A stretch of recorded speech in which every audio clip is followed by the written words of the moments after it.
You know, it changed us. Uh, we suffered from an absence of leadership. I read someplace that George Bush II was a strong president. Nothing could be further from the truth. He hid. Cheney hid. You never knew where they were. You never knew what they were doing. People were scared, and people have remained scared. People think that the American empire is falling, which perhaps it is. Everyone is sure that that's a bad thing. I don't know why they're sure. Things are changing very rapidly. And strangely enough, perhaps, this event has become a kind of a universal explainer.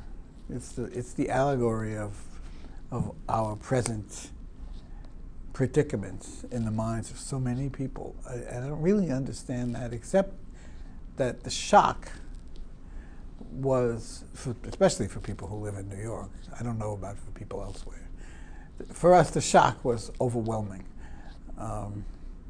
My daughter was going to a college upstate, and she came home. When she came home, she came by train through Grand Central Station. And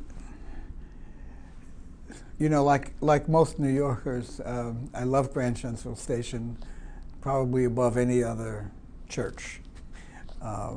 It's such a beautiful room, and it's so monumental, so powerful. And all of a sudden, it looked to me like an eggshell. And the thought of my, at that time, 17 or 18-year-old daughter walking through there was really scary to me and to my wife. Everything seemed incredibly fragile.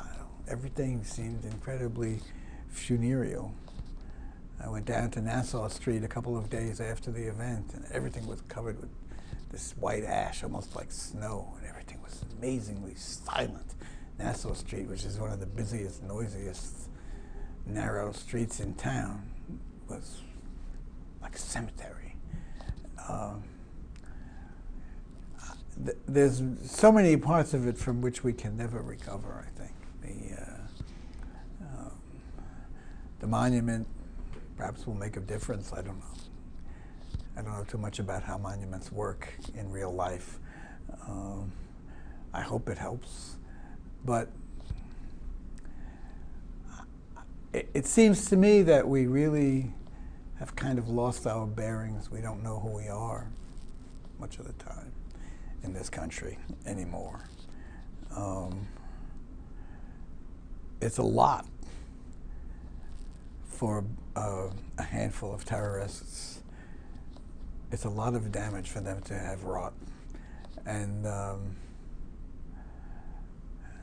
no amount of random violence on our part seems to have made any difference. Why have we been fighting in Iraq? The Iraqis had nothing to do with it. We've gone in there and we've never come out. We're in Afghanistan. Now we killed bin Laden, but we're still there, and it doesn't seem like we'll ever get out. We seem to have plunged into an abyss, and there doesn't seem to be a real stairway up out of it. I hope that's not true. I hope that we'll recover our equanimity, we'll recover our sense of who we really are, the best of what we are, not only the worst. It's